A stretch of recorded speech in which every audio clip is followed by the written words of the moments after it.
Voilà, Monsieur Denis Sommer, chers collègues, vous avez la parole. Bien, Monsieur le Président, tout d'abord, merci d'avoir accepté le principe de ce travail et de cette communication. Pourquoi? Parce que derrière, en réalité, le nouveau plan social qui a été annoncé, en fait, se pose la question, pour une grande part, de l'avenir de notre politique énergétique, de la stratégie industrielle qui y est liée, et parce que les choix qui sont faits par General Electric modifient considérablement la capacité de notre industrie et la capacité de la France à intervenir sur le marché mondial. J'y reviendrai. Donc General Electric a annoncé son intention de supprimer 1125 emplois en Europe, dont 764 en France, avec une restructuration des activités renouvelables, ce qui fait suite déjà à ce qui a déjà été engagé dans d'autres secteurs d'activité. Là, il s'agit de l'hydroélectricité et des équipements de réseaux électriques, c'est-à-dire le secteur grid de General Electric. Et donc ce PSE s'inscrit dans une opération de restructuration en chaîne de GE en Europe qui a débuté avec le rachat d'Alstom et aussi du groupe parapétrolier Becker Hughes. Je voudrais tout d'abord remercier la direction de GE en la personne de Hugues Bellay d'avoir répondu à notre demande d'audition et remercier les organisations syndicales qui sont déplacées en nombre. Un grand nombre de sites étaient représentés pour venir nous expliquer leur analyse et leur vision en fait, de la situation. Qu'est-ce que dit la direction?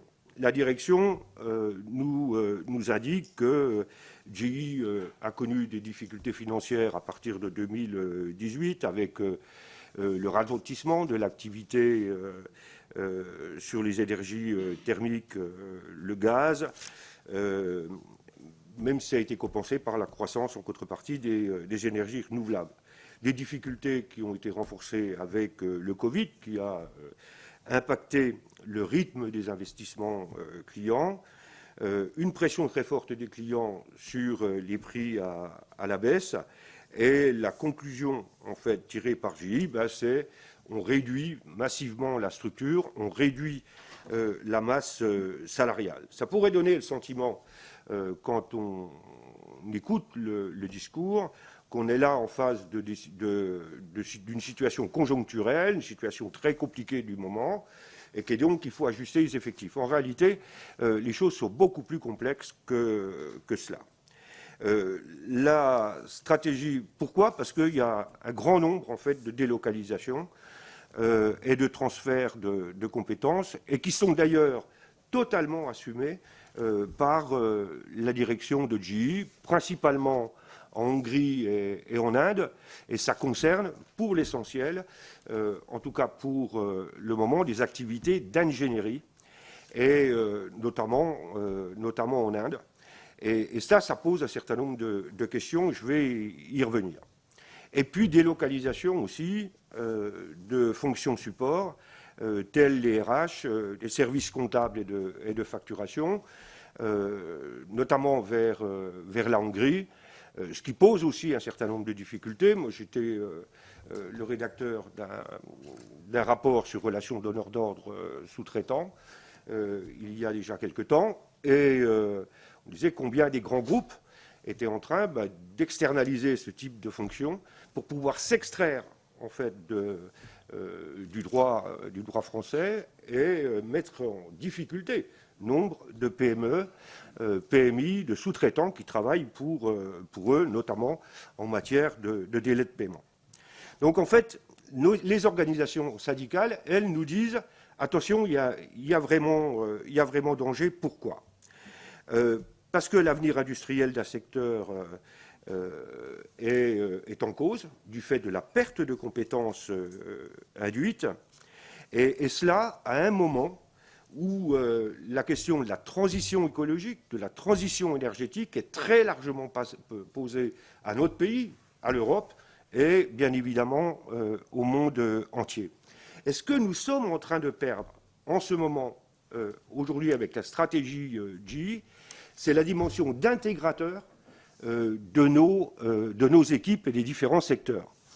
Je ne veux pas rentrer dans la technique, mais GE, Alstom, était capable de répondre à un appel d'offres d'un pays, construire telle centrale hydraulique, telle centrale nucléaire, était capable de concevoir l'ensemble du produit, avait en interne toute une série de fonctions, la fabrication des turbines, la fabrication des alternateurs, etc., ou des fabrications de pièces connexes nécessaires à ce type de projet. Et GE était capable de concevoir, de chiffrer, de livrer et de suivre en fait l'ensemble de cette installation. Il semble qu'aujourd'hui, la stratégie de GE, c'est de mettre une croix sur cette vocation-là, cette vocation d'ensemblier, et de vendre aujourd'hui, de proposer à la vente, non plus un service global, mais de proposer à la vente de la vente sur étagère. Dire, vous avez besoin d'une turbine, on va vous la faire. Vous avez besoin d'un alternateur, on va vous le faire. Mais on n'est plus dans cette approche d'ensemblier capable de travailler sur des systèmes complexes et d'assurer quelque part aussi un vrai leadership à la fois de notre industrie, mais aussi de la France dans le monde sur ces questions énergétiques. Et ça pose de vrais sujets d'interrogation. Parce qu'au moment où on a besoin de développer notamment les énergies renouvelables, de les associer, qu'il s'agisse du solaire, de l'éolien, par exemple à l'hydrogène, avec l'hydrolyse de l'eau, on a besoin de créer des systèmes complexes. Et sur ces systèmes-là, eh bien, nous allons nous trouver en panne de compétences si on continue à accepter en fait, que General Electric déploie sa stratégie de cette manière. On a besoin, je crois, de faire véritablement le point sur ce qu'est notre outil industriel, sur ce que l'on veut en faire et sur ce que l'on veut faire de la position de la France, de ce que la France aura à dire en Europe et dans le monde. On a besoin de réfléchir à cette question-là. Cette dimension d'ensemblier est vraiment stratégique. Quand on perd cette dimension-là, eh bien, et qu'on ne fabrique plus que des éléments de telle ou telle centrale, mais ça veut dire qu'un jour ou l'autre, eh ben, on sera capable de fabriquer aussi ces éléments ailleurs dans le monde. Parce qu'il y a d'autres pays qui sont aussi en train d'investir massivement sur ces sujets-là. Alors, moi, ce qui m'a frappé, en fait, dans les auditions qu'on a conduites, c'est à la fois le sérieux des organisations syndicales, mais le déficit, la chute de confiance des dirigeants de l'entreprise, des cadres dirigeants de l'entreprise. Moi, j'en ai eu plusieurs au téléphone, je les ai depuis, pour certains d'entre eux, on s'appelle régulièrement. Mais il y a un vrai découragement. Enfin, je connais un peu le monde de l'entreprise. Quand il y a un plan social décidé à l'échelle d'un groupe, les cadres dirigeants des différents sites, en général, portent la parole de la direction auprès de leurs salariés. C'est comme ça, en réalité, que ça se passe. Eh bien, chez General Electric, c'est plus comme ça que ça se passe. Et nombre de cadres dirigeants remettent en cause fondamentalement les orientations qui sont prises par la direction. Et ce déficit de confiance, il est extrêmement lourd de conséquences. Parce que petit à petit, en fait, c'est l'entreprise qui se délite. D'autant que les plans sociaux arrivent les uns après les autres. On nous dit sur Grenoble, il va y avoir des déplacements de personnel vers de Belfort. Il y en a 22 normalement qui seront proposés pour aller à Grenoble. Mais en même temps, les bruits circulent que l'objectif, c'est de ramener les effectifs de Grenoble qui étaient à 800, qui sont passés à 500, de les ramener très vite dans une jauge qui pourrait être autour de 200. Il y a un nouveau PSE qui se prépare sur les services informatiques. 107 suppressions de postes sur les 150 actuels, principalement situés à Boulogne-Billancourt et Belfort. Dire nous sommes en train de perdre en fait des compétences diverses indispensables au développement global de l'entreprise. Tout ça, ça doit nous interroger, y compris sur ce qui est en train de se passer à Belfort. Parce que sur Belfort, Steam Power, l'énergie, c'est le nucléaire, et puis c'est les centrales charbon. Centrales charbon, on sait bien qu'on ne va plus en construire. En tout cas, c'est un marché qui va s'éteindre petit à petit. En tout cas, tant que la technologie, on sera là. Par contre, le nucléaire, c'est un autre sujet. Il y a différents marchés. Les grandes centrales nucléaires, mais il y a aussi des petites centrales nucléaires qui se créent dans le monde. Et là, General Electric n'est absolument pas présent sur ce marché. Ça veut dire que dans les mois qui viennent, ou dans les 2 ans qui viennent, on risque d'avoir encore un affaiblissement de notre potentiel industriel sur Belfort. Donc, voilà, je ne serai pas plus long pour laisser de la place au débat, mais se pose quand même la question de notre souveraineté industrielle, de notre souveraineté énergétique, de la sécurité de nos équipements. Je prends nos barrages hydroélectriques, il faut les entretenir. Est-ce qu'on a intérêt à garder des compétences chez nous ou pas? Ce sont quand même des vrais sujets qui sont extrêmement importants. Et à un moment où on a besoin de plus d'éolien, plus de solaire, plus d'hydrogène, où on a mis le paquet, y compris dans le plan de relance, il y a 30 milliards, c'est le premier axe de travail sur la transition écologique et la transition énergétique, eh bien, en réalité, on est en train de perdre une partie de notre puissance industrielle pour répondre à ces objectifs que nous nous fixons. Encore un dernier mot. On a besoin donc de définir, je pense, une stratégie globale sur ce que l'on veut faire en matière de développement énergétique. Pas seulement pour nous, mais en regardant aussi ce que seront les marchés dans le monde, autour de quelles technologies ceux-ci vont continuer à se développer. Et je voudrais alerter sur un sujet. Souvent, on entend, y compris dans les préfectures, que les choses vont bien parce qu'il y a des start-up qui ont une grande capacité d'innovation dans tel ou tel domaine, dans le domaine énergétique, et notamment sur la question de l'hydrogène. Sauf que ces start-up, en général, n'ont absolument pas la capacité financière pour pouvoir industrialiser les systèmes et pouvoir véritablement occuper le marché. Et donc, ce qui risque de se passer, c'est qu'on ait des investisseurs étrangers qui viennent, qui, à un moment donné, prennent le contrôle de ces start-up, qui sont sur des technologies d'avenir, qui demain seront sur les marchés, des marchés porteurs et créateurs d'emplois. Et je pense qu'en matière de politique énergétique, on a besoin de travailler avec les grands groupes, en particulier avec EDF, avec Framatome, etc., pour regarder quels sont en réalité les axes de progrès, de production sur lesquels on doit investir massivement. Si on ne fait pas ça, nous n'aurons pas une politique énergétique digne de ce nom. Et je crains fort que dans les années qui viennent, si on laisse filer les choses de cette manière, qu'en réalité, la France, qui faisait partie des leaders mondiaux, soit renvoyée à une position subalterne dans les années qui vont venir. Voilà. Merci de votre attention. Merci, monsieur le député. J'ai 5 demandes de prise de parole. Madame Aignan, monsieur Zumkeller, bienvenue de la Commission des finances et du territoire de Belfort. Madame Bateau, monsieur Évrard et monsieur Potier. La parole est à Christine Aignan pour La République En Marche.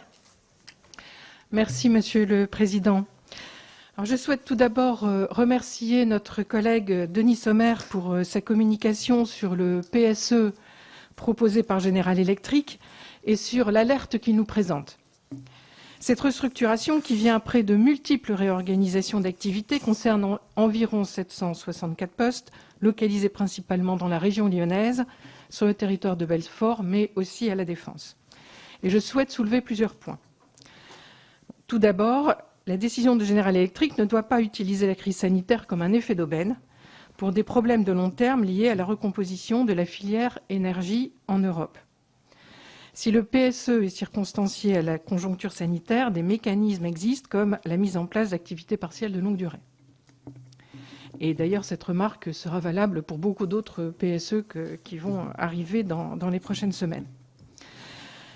Cette restructuration de la filière ne concerne pas seulement General Electric, mais l'ensemble de l'écosystème de donneurs d'ordre et des sous-traitants organisés autour des lieux de fabrication. Pour la région lyonnaise, à Villeurbanne ou Saint-Priest, les suppressions de postes sont à multiplier par 3 en comptant les emplois induits sur le territoire. Et j'aimerais savoir, monsieur Sommer, si vous avez des propositions par rapport justement à la manière d'appréhender tous ces écosystèmes et pas non seulement les entreprises qui présentent ces PSE. Alors, l'État stratège vient de nommer un commissaire au plan, donc vous proposez qu'effectivement nous ayons une vision d'ensemble sur cette politique énergétique, et donc là je pense qu'il faudra le pousser dans cette direction rapidement, puisque la fermeture de ces usines, c'est autant de pertes pour la France et pour l'Europe dans la fabrication des turbines à vapeur, à gaz, le nucléaire, ou encore la production d'énergie durable comme l'éolien ou l'hydraulique. À la suite du premier PSE, un comité paritaire s'était mis en place pour la diversification du site de Belfort. L'un des axes de la diversification est l'utilisation de l'hydrogène. Où en est l'avenir de ce projet? Nous pourrions peut-être, Monsieur le Président, aussi aborder ce sujet avec nos collègues allemands prochainement. Et enfin, donc, la loi Pacte nous avait amené vers un capitalisme responsable et nous ne devons absolument pas lâcher cet objectif. Voilà. Merci. Michel Zumkeller pour le groupe UDI. Le travail de Denis Sommer, hein, mais on se connaît bien, on est sur le même bassin d'emploi et il connaît bien la situation. Moi, ce que j'ai envie de dire, c'est que si c'était un PSE pour une difficulté passagère, à la limite, ça arrive. Mais General Electric, on connaît. Ça fait quand même année après année qu'ils multiplient les choses, à chaque fois avec des belles promesses, pour obtenir plein de choses, principalement de l'État ou des collectivités, et à chaque fois, ça finit pareil. C'est-à-dire, et Denis Sommer l'a dit, on est face à des gens qui, bien évidemment, ne sont plus depuis longtemps des industriels, ce ne sont que des financiers, qui ne pensent qu'à faire des profits. À peine ils font un petit profit à Belfort, ils créent une taxe entre leurs différentes structures pour que ça soit fiscalisé en Suisse ou ailleurs. C'est-à-dire, ils ne réinjectent jamais ce qu'ils récupèrent sur nos territoires. Donc ça, c'est un premier point. Le deuxième, c'est qu'on est déjà dans la suite de tout ce qui s'est passé, c'est-à-dire le rachat d'Alstom, où là aussi, il y avait des belles promesses. Cette promesse de 1000 emplois, et à l'époque, c'était merveilleux. On allait faire des centres européens, on allait gouverner le monde depuis là, pas respecté. Une amende de 50 millions, pas respectée. Et encore un PSE, etc., etc. Et face à ça, on a pourtant, et c'est vrai, des organisations syndicales qui sont responsables. C'est bon à dire parce que c'est vrai que c'est pas toujours le cas, et là c'est vrai. Qui ne cherchent pas à détruire, qui cherchent à construire, mais il n'y a jamais d'interlocuteur à côté.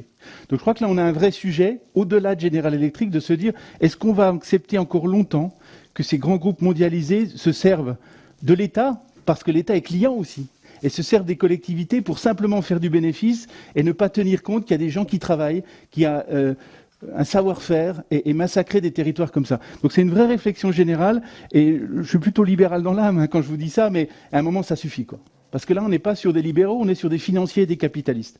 Donc ça vraiment ça suffit. Donc voilà, Denis fait un bon travail, mais quand on ressort de ça, je suis élu depuis un moment, on en a fait plein. On en a fait plein des réunions comme ça, à se dire mais vous inquiétez pas, mais avec ces gens-là on ne peut plus discuter.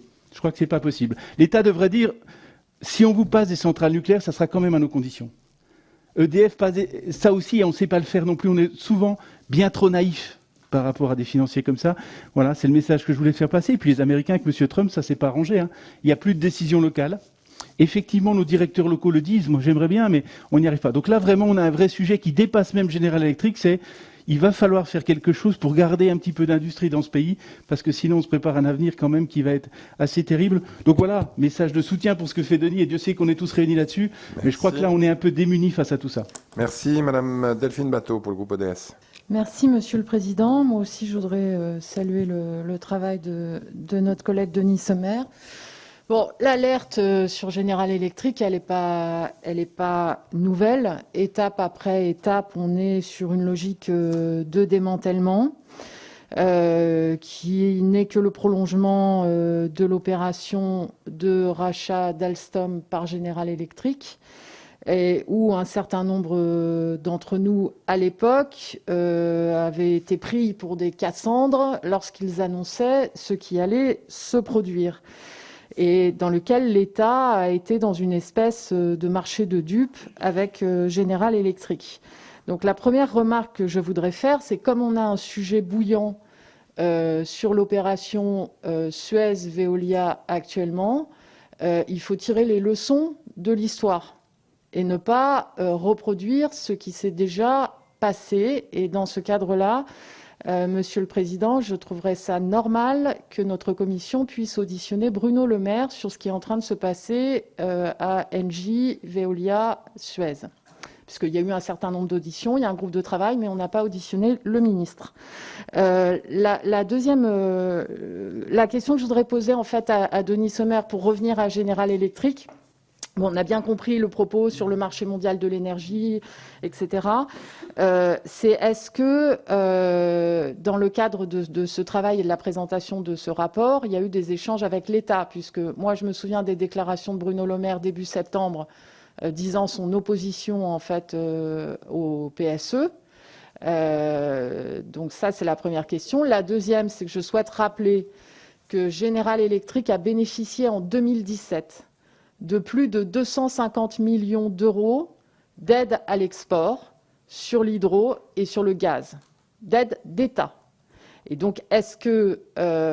et c'était soi-disant en contrepartie d'investissements, notamment à Belfort, et soi-disant en contrepartie du maintien d'un certain nombre d'activités à Belfort. D'ailleurs, je rappelle par parenthèse que sur ces aides à l'export, ça donne lieu par ailleurs à une enquête préliminaire du parquet pour prise illégale d'intérêt concernant M. Hugues Bellet. Donc, est-ce que ça fait partie des leviers qui sont